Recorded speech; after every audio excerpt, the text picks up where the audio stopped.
And for the 22nd time, we are live. Hello, everybody, and welcome to another episode of the Reviewing Network Live. Another week has gone by. It's another Sunday here, and we got a lot to get to here. But first, we can get through this box office pretty quickly because it is, once again, not an interesting box office whatsoever. It was a really rough week for new releases. When the movie The Underdogs is the biggest new release this weekend, but you can watch that at home on Prime Video, you know it's a bad weekend. But we still have some stuff to talk to here, so we'll get through this pretty quickly. Let me do the disclaimer first. As you know, if you've been watching this before, if you haven't, though, this is the Reviewing Network Live, a weekly stream of consciousness conversation recording session where I sit down with you guys. We talk about things that happened the previous week before. There is going to be some foul language in this. This is mostly unedited, so if you're offended by the foul language, then you might want to step away from this. But if you're not, if you're up to the challenge, sit back, relax, and let's begin the conversation. And like I said, this box office is not interesting in the slightest. The top 5 is pretty much the same as before, so let's just run through these pretty quickly. I'm not even going to waste any more time here. So, Anyone But You was number 5. It was number 5 last week. $4.8 million, dropping only 11% from last week. $71.2 million. Worldwide, it's over $100 million. 126.5. Migration, number 4, just crossed the $100 million mark domestically. $5.1 million, only dropping 6% from last week. Like I said, 101.2 domestically, 206 million worldwide. I just saw the Despicable Me 4 trailer just come out within the last couple of hours during the AFC Championship game. And I did a trailer review for that, so if you want to go check that out, I have it right here on the channel. And I'll go put a link to it in the corner as well. But bottom line, it looks like a Despicable Me movie. I've never been really that big of a fan of those movies, to be honest with you. They're not bad movies. They're just not my thing. I've tried to get in with them with the last couple of movies, but just one for me. It tells you a lot of my favorite ones are Minions and Despicable Me 3, because that one has Trey Parker as the villain, and Trey Parker, of course, is from South Park. That should pretty much tell you how much I really care about the Despicable Me movies, if those are the ones that I really like out of all the movies that they have, so... But anyway, Migration, number 4. Wonka, number 3. $5.9 million, 12% from last week. Drop off. $195.1 million domestically. Over $550 million worldwide. So, that's pretty much all we have on those ones. If there's anything interesting about the number 1 and the number 2 movie, it's just the fact that they swapped spots. So, and they could still swipe again by the time the final numbers come out. But Mean Girls right now is number 2 at $7.3 million. $60.8 million, I think, worldwide. It's over $83 million right now. And The Beekeeper is at $7.4 million. That's the number 1 movie. $42.3 million. That one has gone over $100 million worldwide. So that's a big hit for MGM. But, yeah, like I said, the box office was not really all that interesting in the top 5. Of course, the Oscar nominations came out this week, so that means a number of different movies are going to have, wider releases because of the nominations. And those benefited mostly from this weekend. Poor Things moved up a couple spots from 10 to number 6, $3 million this weekend, $24.7 million. That one got, I think, 11 nominations in general. So, American Fiction had its biggest weekend so far, $2.9 million, 65% from where it was before, $11.8 million. Godzilla Minus One Minus Color came out this week, and that got the biggest boost out of all of them, $2.6 million, $55 million after 9 weeks. So this is the sleeper hit that just continues to hang on in there. I'm trying to see if there's any other ones here. Oppenheimer went back into theaters this weekend, close to $100 million, close to $1 million again for that one after the wide release. Holdovers got a boost again after its nominations.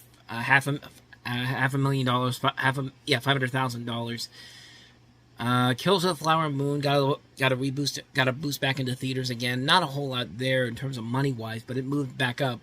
But then again, when you open in 915 more theaters than you did before, that's bound to happen. But other than that, though, like I said, it's not that great of a weekend in general in terms of like newer releases. And next week we hope to get that changed around because Argyle comes out. That's a movie that everybody's been looking forward to. It's a new Matthew Vaughn film. I've been looking forward to it, so I'll definitely have a review for that coming up next week once I see the film. But yeah, not much more to say about the weekend box office in general, so let's just go ahead and get into the news of the week. So I've already gone ahead and talked about the 7 major Academy Award categories. I did that for talking about the movies video, which you can go check out on the other channel. I'll put a link to it in the corner as well. But I kind of wanted to go through some of the other categories real quickly. Nothing too long here. Just a quick overview of some of the other categories here. And I'll start with Best Original Screenplay, which I think is very interesting because this was the one that Warner Brothers tried hard for Barbie to get nominated into, but they were kind of forced to go into the adapted screenplay category, which we'll talk about that in a second. But the nominees for Best Original Screenplay are Anatomy of a Fall, The Holdovers, Maestro, May December, and Past Lives. Now, in the past, the original screenplay category has usually gone to the hip, trendy movie of the year. This is the one that's gone to movies such as Juno was one of this is where Diablo Cody won her Oscar for that. Quentin Tarantino won his Oscar for Pulp Fiction for this one. The Usual Suspects won the Oscar for this one. The Coen Brothers won it for Fargo. I'm trying to see if some other notable ones here, but Charlie Kaufman, he won his Oscar for Eternal Sunshine of the Spotless Mind. Jordan Peele, this is where he won his Oscar for Get Out. This is where the hip and trendy movies usually win this category. Everywhere Everywhere Once won this category last year. Promising Young Women, Emerald Fennell won her Oscar for this one. But there really is, the only trendy film I see on here is The Holdovers with David Hemmingson. David Hemmingson is a guy who has written a lot of work. He started all the way back with stuff like Pete and Pete. He wrote a lot of shows for, like, Just Shoot Me, Kitchen Confidential, Don't Trust the Bee in Apartment 23, Whiskey Cavalier. Wrote a lot of Disney stuff. Was actually a producer on Family Guy, too. This was his first movie he ever wrote, and I could see him possibly winning this one, but I feel like this could also be the one where Bradley Cooper finally gets a long-deserved Oscar, because he's nominated for writing Maestro with Josh Singer. I don't think he's going to win Best Actor. I don't think he's going to win Best Picture as the producer on that one. But I think maybe Best Original Screenplay is probably his best chance to win that one. So I wouldn't be surprised if that's the one where he finally gets that long-deserved Oscar, because he deserves to win one, man. He's proven the last decade that he's one of the best actors we have right now.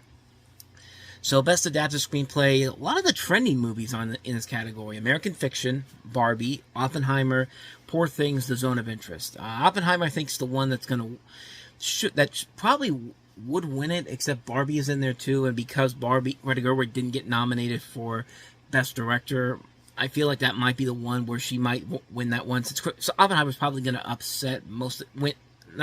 win most of the other categories, including Best Picture as well. So could be Barbie. It's more likely it's going to be Barbie. I wouldn't throw Oppenheimer out there either. We talked about Best Animated Feature.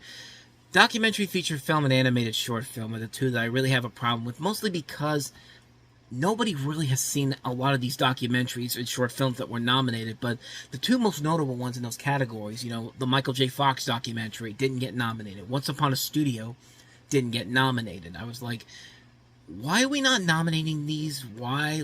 Those are the ones that everybody talked about. They were highly acclaimed movies. They were praised by critics and audiences, and yet they're not nominated because the Animation Guild and the Documentary Guild clearly are too old to realize that people like them. Is that nobody has seen these movies that are nominated. I'm sorry, nobody's ever heard of these movies that got these documentaries, like Bobby Wine, The People's President, The Eternal Memory, $4, To Kill a Tiger. The general public doesn't really know about these movies or these shorts either, except one of them's done by the team that did Napoleon Dynamite for Best Animated Short Film, 95 Senses. But other than that, though, there's nothing else about these categories that the general public knows about with these movies. But let's see. Is there anything else here I wanted to cover with these? Maybe not. Maybe that's everything I wanted to cover, because, like I said, I covered most of the stuff that I wanted to talk about with the Oscars in that video I did over on the main channel. But thought I could add some more to it here. But I guess that was pretty much all I had for it. So just more of me bitching. That's pretty much all this really is. So let's get to some actual news stories this week. So one of the big news stories that started the week off on a very interesting note: Jon Stewart is coming back to host The Daily Show for one night of the week and during the 2024 election.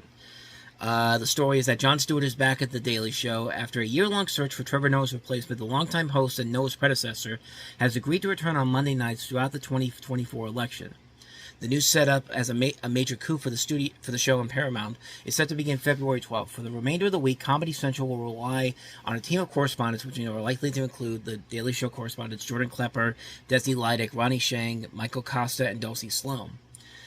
Stewart, who spent 16 years at the show, the majority of them Emmy-winning, will be heavily involved in the executive producing on the other nights as well. The move comes as Stewart prematurely exited his Apple TV show, The Problem, following creative differences between the iPhone maker and its host over potential topics and guests. I'll get to that in just a second. Now, what I wanted to cover here... let me go on and finish this up first. This is from the Hollywood Reporter. I mean this, by the way, if I didn't say already. Allowing him to return more than just for just one night a week, and notably at the top of the week to set the agenda, likely made it considerably more appealing to Stewart, who was vocal about his level of exhaustion by the end of his initial run.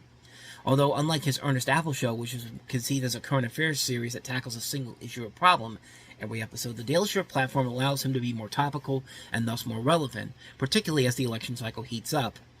In his new incarnation, Stewart is also expected to be actively involved in shaping new talent for the show, as he'd done many years before. Now, there was another story on the Hollywood Reporter that talked about how they got him back here, and I've got that story right here. There were a lot of pressures to choose just someone, he told the Hollywood Reporter earlier last year, though he resisted naming an immediate replacement. Instead, the team, led by longtime showrunner Jen Flans, lined up a stable of guest hosts, a mix of bold-faced names like Sarah Silverman and Chelsea Handler, as well as correspondents for the show. McCarthy also sought the counsel of James Baby Doll Dixon, manager of late-night hosts Jon Stewart, Stephen Colbert, and Jimmy Kimmel, and a previous Daily Show executive producer himself. In fact, in these early transition months, McCarthy spent a lot of time with Baby Doll getting his advice, he said, and we called Jon a couple of times. Of course, Stewart was still hosting The Problem with Jon Stewart on Apple TV Plus at the time. In the months that followed, Flans and the company brought in a series of guest hosts and then reformatted the show each week to highlight their strengths. Their plan, McCarthy said at the time, was to select a permanent host later that spring and relaunch the show come fall. That plan was derailed, however, by back-to-back strikes and the pivot towards and then away from Hasan Minhaj. According to multiple sources, the former correspondent's deal to take over as Noah's replacement was all but done by last summer, when the New Yorker published an article alleging that he exaggerated and in some cases made up autobiographical details of his comedy. Though Minhaj called the piece needlessly misleading, he was suddenly seen as a liability, and the host search began anew.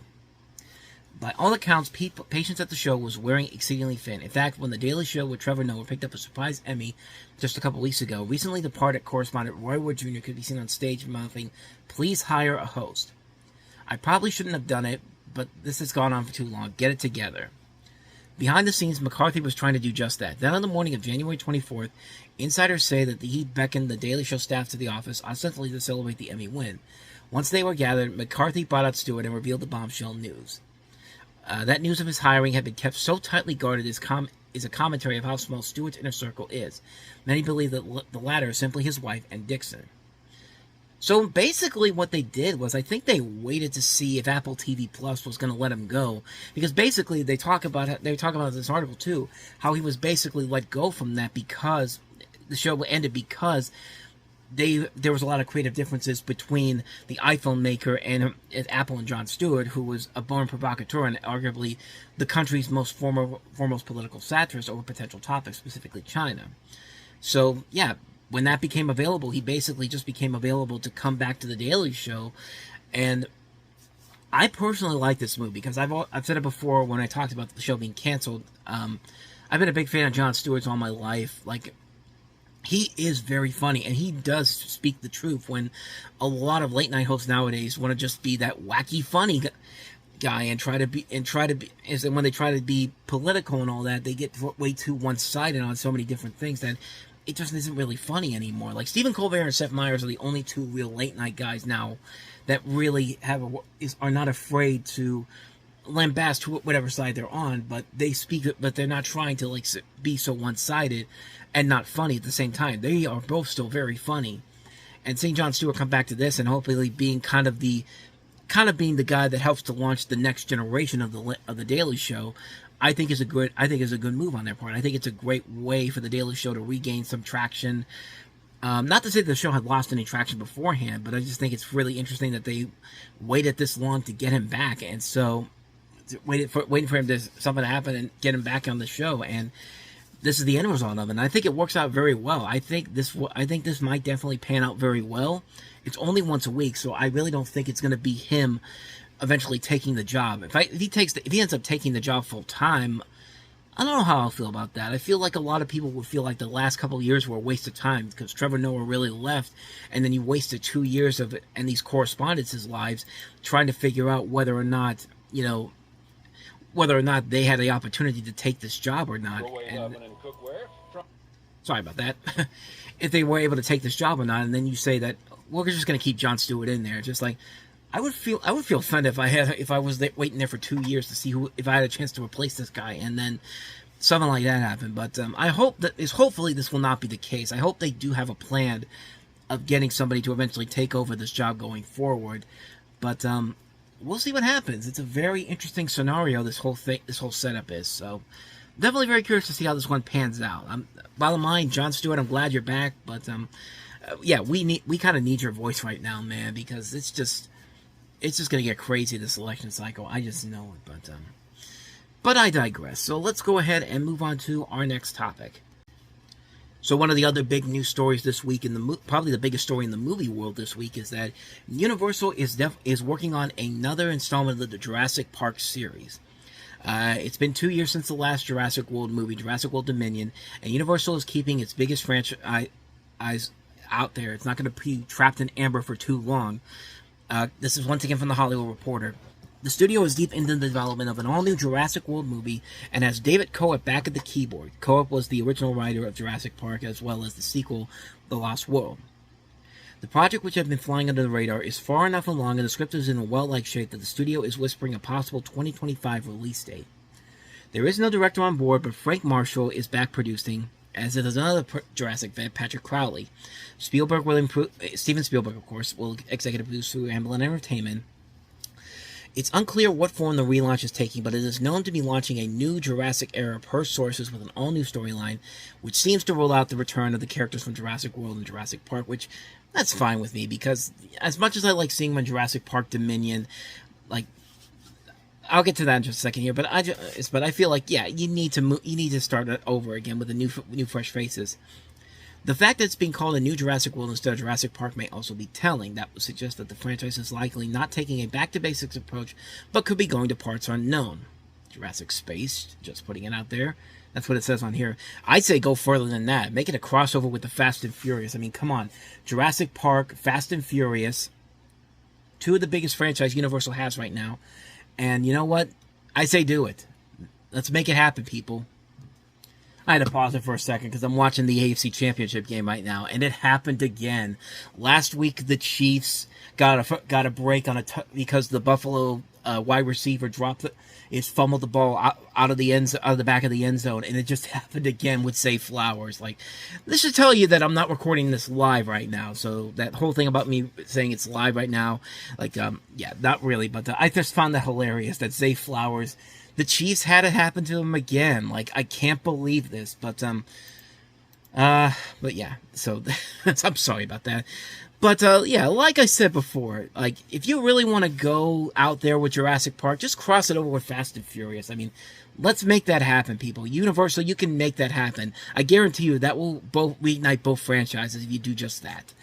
But I digress. The Jurassic franchise is a key jewel in Universal's film history. They talk about how the movies had such an impact on pop culture, $6 billion worldwide. Of course, they're based off the books by Michael Crichton.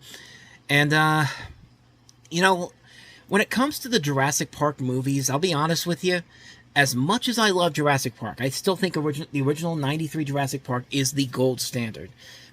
But in terms of the trilogies, I think Jurassic World is a better trilogy than Jurassic Park.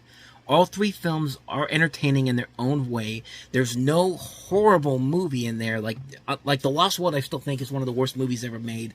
Jurassic Park 3 isn't bad, but it's better, but it's not good either. But in terms of three movies I can watch and still have something about it that I like about each of those movies, the Jurassic World trilogy, to me, is the better of those movies. Not because those movies are better, but because there is more enjoyment in each one of those movies. I still remember a lot of stuff from those movies that I remember liking. But like I said before, the original Jurassic Park, the 93 one, untouchable. That's the one that's always going to be the hardest to top in terms of a movie in general. That's just a movie that still holds up on so many levels. But I am very curious to see where they go in this direction. Where's the next direction for this to go to? I'm very curious to see how they pan this one out, because this is one where, like, where do you go from there? Because they were setting up an idea. They kind of set up the idea that humans and dinosaurs live together on the planet. So maybe I'm wondering if maybe they'll go down that route again. Maybe? I mean, I don't know. Like, that would be something that I'd like to see expanded on. Because Dominion didn't really do a good job of expanding on that. Instead of the dinosaurs being the villains, the locusts were the bad guys, which makes no sense at all. But yeah, I'm very curious to see how this one pans out. So, assuming that this actually comes out next year, that would be pretty interesting, considering that we're just hearing about this now. So yeah, I digress. But let's go ahead and move on to our next story. So back in 2010, Denzel Washington made a movie to start the decade off with The Book of Eli, which is a movie that I really liked, but came out in the middle of January. Most people thought it was going to be one of those movies that the studio didn't believe in it, so they dumped it in January, and the movie actually turned out to be a really good movie. And one that I actually saw again not too long ago, and it still holds up. Denzel Washington is very good in the movie. I mean, it's Denzel Washington. Like I said, man, I consider him to be one of the greatest, if not the greatest actor we have right now. Because he really is that good of an actor. He's a guy that I've been such a big fan of all my life. I've seen him in so many good movies, so many different roles he's been involved in, and yeah, I thought that was another good film of his. And I bring this up because this week we found out that there is going to be a TV series prequel to The Book of Eli, with John Boyega starring in it. John Boyega, of course, was in Star Wars: The Force Awakens, and Deadline Hollywood has the story right here. John Boyega is set to headline and executive produce The Book of Eli, a TV series prequel to the 2010 post-apocalyptic action film that starred Denzel Washington in the title role. Boyega will play younger versions of Washington's Eli character in the project, with tales from the movie's writer, Gary Whitta, who is the creator, writer, executive producer of the potential series, and its directors, the Hughes brothers, Alan and Albert Hughes, who executive produce. The film's producer, Alcon Entertainment, is the studio on the TV project, which is about to be taken out to select premium buyers, I hear, of course, being the writer of this, Nellie Andriva of Deadline Hollywood. The neo-Western Book of Eli movie takes place 30 years after a nuclear catastrophe causes an ecocide. It revolves around Eli Washington, a nomad who fights his way across a ravaged post-apocalyptic America while protecting a sacred book that holds the secrets to humanity's salvation. Details in the series are sketchy, but it is set 30 years prior to the events in the film, which were put around the time of the nuclear event or its immediate aftermath. This marks one of the highest-profile, star-driven IP-based projects to hit the premium TV marketplace since the end of the Hollywood strikes. While there have been a handful of deals, book buying has been slow out of the gate. It is expected to pick up in early 2024, with the Book of Eli as an example of the caliber of auspicious and premise a TV package needs to stand out. And known for its role in the Star Wars franchise, Boyega can be seen in Netflix's They Clone Tyrone, opposite Jamie Foxx. His recent film credits include Breaking, which he shared the 2022 Sundance U.S. Special Jury Award for Ensemble Cast, and The Woman King. In TV, he can be seen in the Prime Video series Small Axe, which earned him Golden Globe and Critical Choice Awards nominations as well as a BAFTA nomination. And next up for Boyega is a sci-fi romance, The Freshening, from director Kathy Yan. Kathy Yan, of course, gave us Birds of Prey. So yeah, like I said, I liked the Book of Eli when it came out. I saw it again recently. I still think it holds up very well, and I like John Boyega too. I thought he really was one of those guys that kind of got shafted mostly because it's from the Star Wars movies. When he was in there, he was a lot of fun, but as Finn, he didn't really get a whole lot to do. Honestly, he kind of played second banana to why can't I remember her name now? Daisy Ridley's character. I'm gonna remember it. I don't need to click it. I don't need to click the link. The link's right here. Come on. I gotta click it. Rey. Good lord. I should know that, but I've seen the Star Wars prequel trilogies enough times to know who most of the characters are. But But yeah, Finn. I liked him as Finn. I didn't feel like he really got a whole lot to do in those movies. But he's shown outside of those movies how good of an actor he can really be. I mean, he was in Attack the Block, which is a phenomenal film. Detroit from Catherine Bigelow was a fantastic film, one of my favorite movies from 2017. He's been in a lot of good stuff.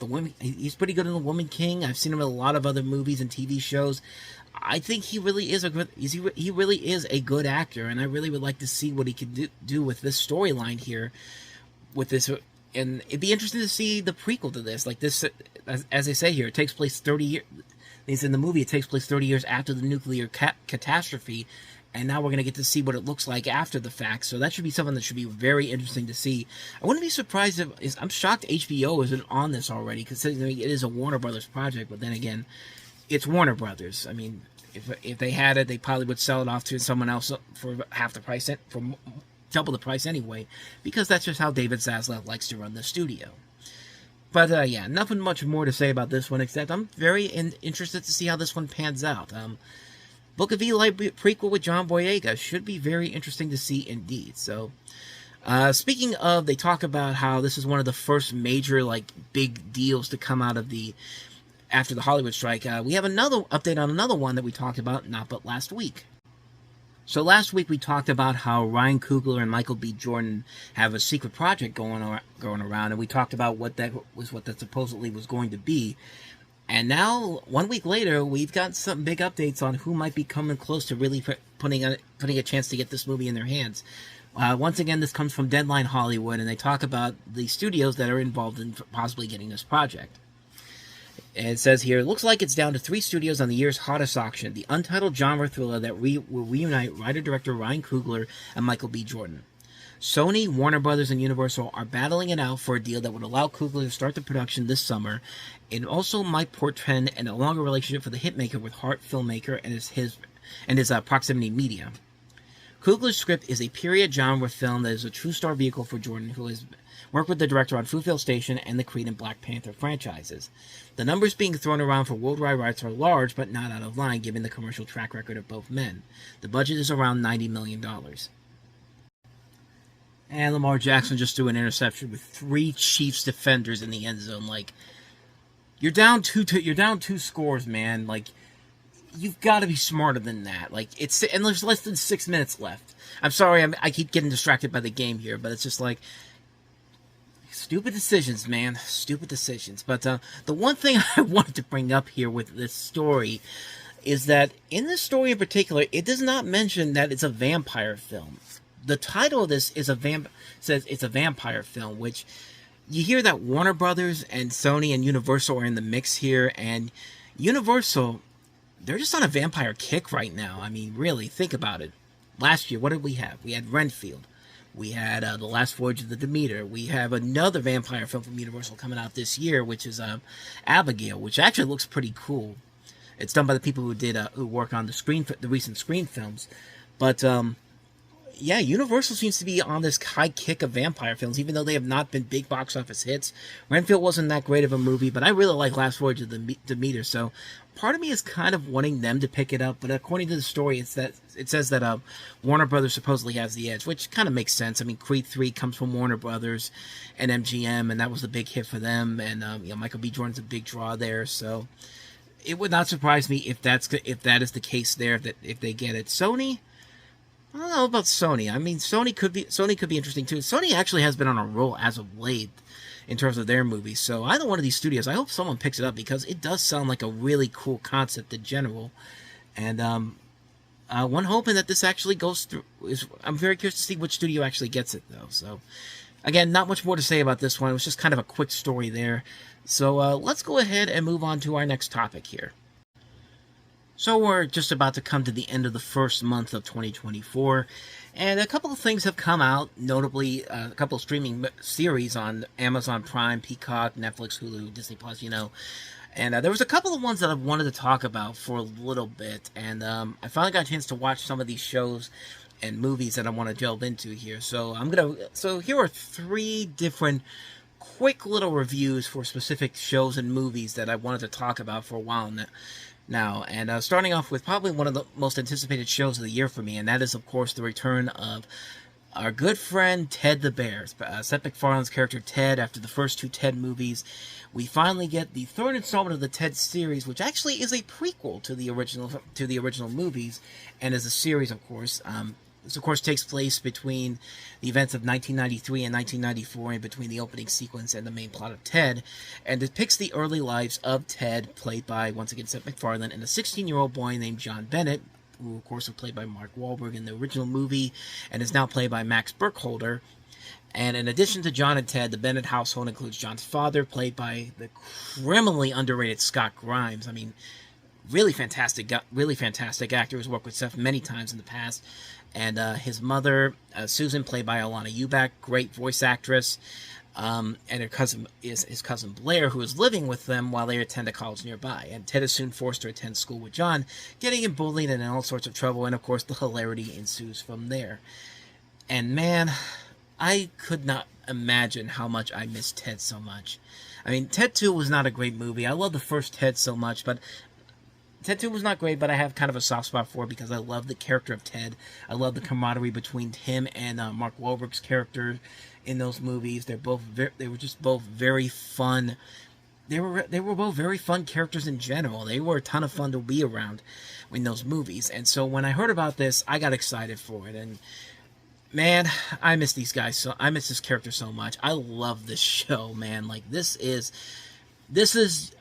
feels like what I loved about the first Ted. It's just a fun concept seeing Ted basically having to go to school, basically having to, just go in, just do what he did in the other movies, except do it when when John's a teenager, and he basically has to be kind of there to get to better himself, and getting an education, of course, which doesn't really pan out all that well in the series, but in the movie, I should say, but it's just a ton of fun, and that camaraderie between that MacFarlane and Wahlberg had in the movies is there with him and Burkholder. You really do believe these two guys really do like each other a lot, and you really do believe that they are best friends.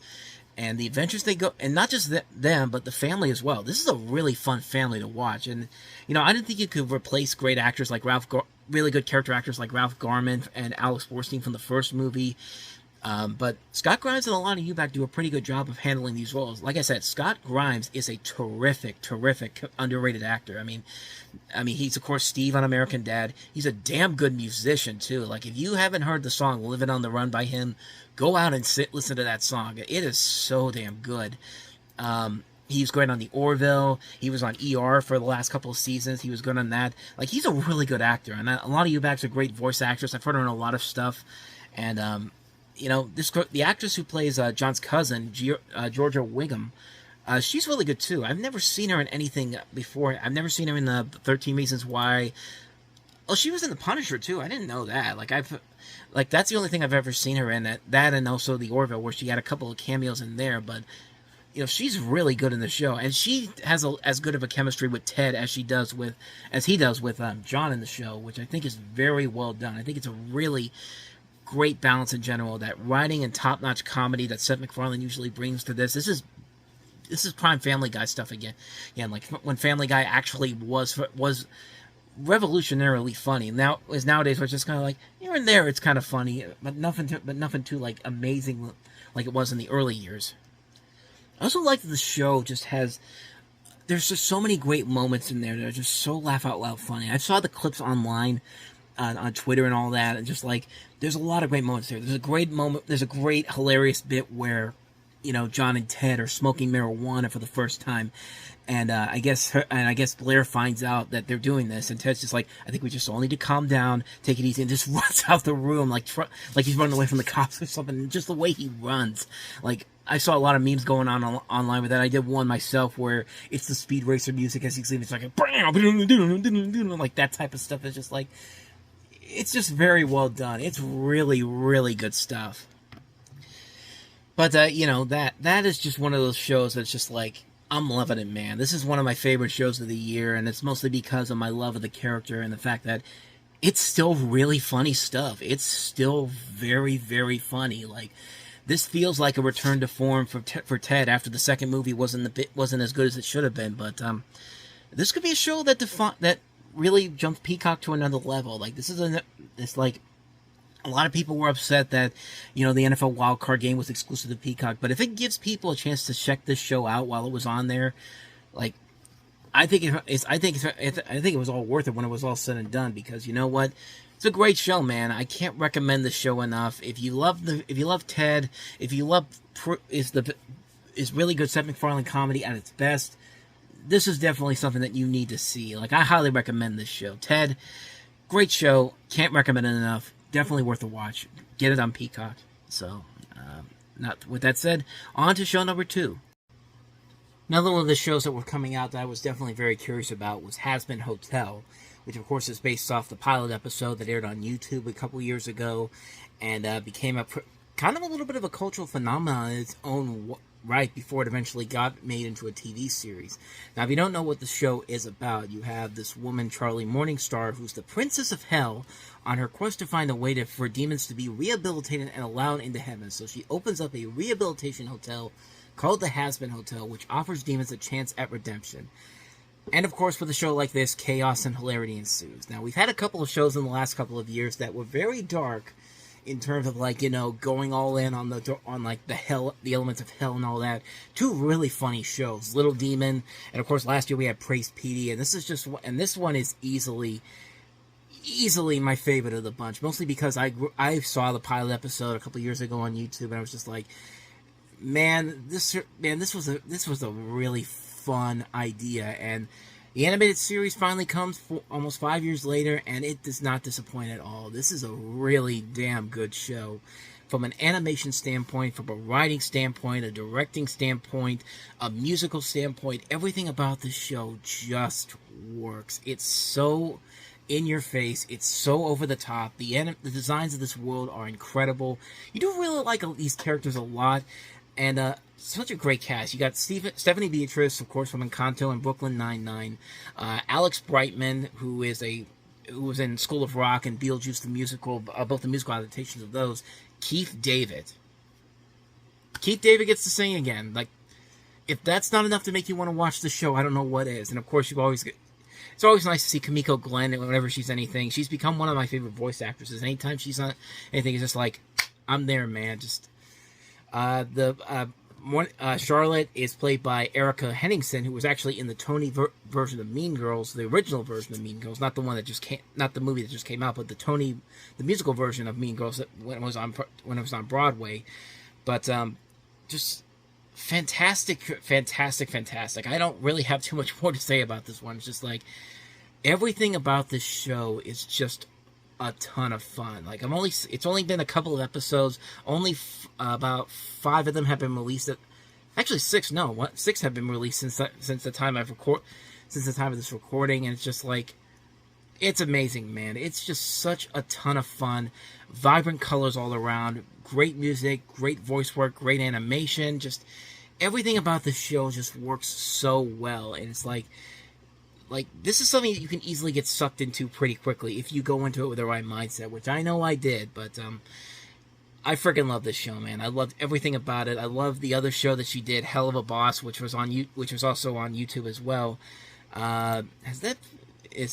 Which has actually been made into a series through YouTube. It's actually currently heading into its final season, if I'm not mistaken. But yeah, it's a really good show. That's a really good show too. Like, Vivian Medrano, she's amazing, man. Like, I've loved a lot of her stuff that she's done. This is right up my alley. This is just such a really good show. If you have not seen Hazbin Hotel, watch it. It's definitely worth it.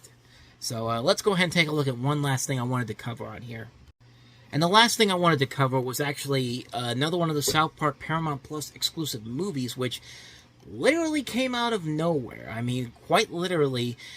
The trailer leaked 3 days before this thing actually made it to Paramount Plus. Like, there was a YouTube channel, The Roundtable, that actually put the trailer up there, and was eventually taken down. And the special pretty much just came out shortly after that. And South Park, not suitable for children. And the basic idea of this particular one, which is the second of the 2 that we had in 2023, the first one being Enters the Panderverse, which I thought was pretty good. In this one here, after it's discovered that a teacher at South Park Elementary has an OnlyFans page, Randy is compelled to take a closer look at the seedy underbelly of the world of online influencers. And because of this, you get a lot of parodies of course, OnlyFans, social media influencers, Logan Paul, and his Prime beverages. Which I'm not gonna lie, man, the Prime energy, the Prime drinks, when it's the Prime, the ones that, not the energy drinks, the regular Prime drinks. I'm not gonna lie, I kind of like those. I kind of like them. I like them. Tropical Punch, think is pretty good. I like the cherry one. I like the ice pop ones. Like, I'm not gonna lie, man. Like, Prime beverages, I do really like. I like the hydration ones, not the energy drink ones. This is not the energy drink ones. The ones that were seen as controversial because of the high caffeine content. No, is like the regular Prime beverages I do drink, and I do like that it's Butters is the one that's actually getting involved in the Prime things. Like, I think it's just really hilarious stuff, man, and it's a pretty good episode overall. I don't think it's one of the better ones they've done, but I think it is a really fun episode. It's a really fun idea. Just a lot of good idea. A lot of what makes South Park work good when it comes to like satirizing popular things is definitely in this episode, and if there's one thing I will say that kind of affects the overall feeling of the episode, is that it doesn't feel like they know what to do with Randy anymore. He's just all over the place in these movies. Because at one point he was a Karen, and now in this episode it's like he's trying to make amends for stuff that he'd done in the past. It's just kind of like it's a very weird thing, and like the whole episode overall, I think is pretty good. It's not one of the better episodes they've done. I even like how Logan Paul himself literally saw this and said he liked the fact that they made fun of him, and it's just kind of like he basically said thanks for the cred at South Park. Logan Paul definitely is one of those polarizing guys, because like at one point he'll do something that's just so ungodly evil, and then the next minute, he's just like, oh, here's something that I'll do to kind of bring myself back to full. It's just like he's all over the place, and it's just like it's really hard to tell whether or not which direction he wants to go into. He wants to go as far as his celebrity goes, but what am I know? I mean, hey, he's a successful businessman. He has a lot of stuff that he gets behind, and like, who am I to say that? I mean, look at me. I'm doing this in my own home and it's only me doing this all the time. So clearly he knows what he's doing, and clearly I don't. But then again, at least I'm not a horrible person like he can be sometimes. But bottom line here, my overall thoughts on this South Park special, like I said, it's not the best of these Paramount exclusive movies, but it's not bad per se. It's probably the lesser of the 6 that they've done so far, and it makes me very curious where they go with the new season of it, because usually the new seasons would be coming out around this time. I don't think they haven't set a start for a new season yet, so I don't know when exactly that's coming, but very curious to see where they go from there. But in terms of this, I thought it was just alright for what it was. Nothing too spectacular, nothing too crazy, not even the best one they've done. It's just kind of like, it's there. So yeah, let's go ahead and wrap this up by taking a look at some recommendations for the week. Once again, not a big week for new physical releases. Eli Roth's Thanksgiving comes out this week on Blu-ray. It actually got re-released in theaters this weekend for reasons that are beyond me, but no, it seems like the best new releases this week are actually ones that you can get exclusively through Amazon, because Joe's Apartment comes out on Blu-ray. That's a great guilty pleasure movie from the 1990s. Trainspotting, okay, there is at least one interesting new physical release. Trainspotting comes out on Criterion for the first time. Great movie there. Rover Dangerfield is a classic movie from my childhood, coming out on Blu-ray for the first time through the Warner Archive Collection, which is what Joe's Apartment's coming out on. A couple of other catalog titles. The Conan series is coming out on Arrow for the first time. Is there anything else? A couple of classic movies from the Warner Archive Collection, including the Marx Brothers' A Day at the Races, Cabin in the Sky, The Prince and the Pauper with Errol Flynn. Like I said, not a big week in terms of stuff you can get in stores, but yeah, at the same time though, there are some catalog titles coming out that if you want to catch up on some stuff, Lionsgate is releasing a ton of STX titles.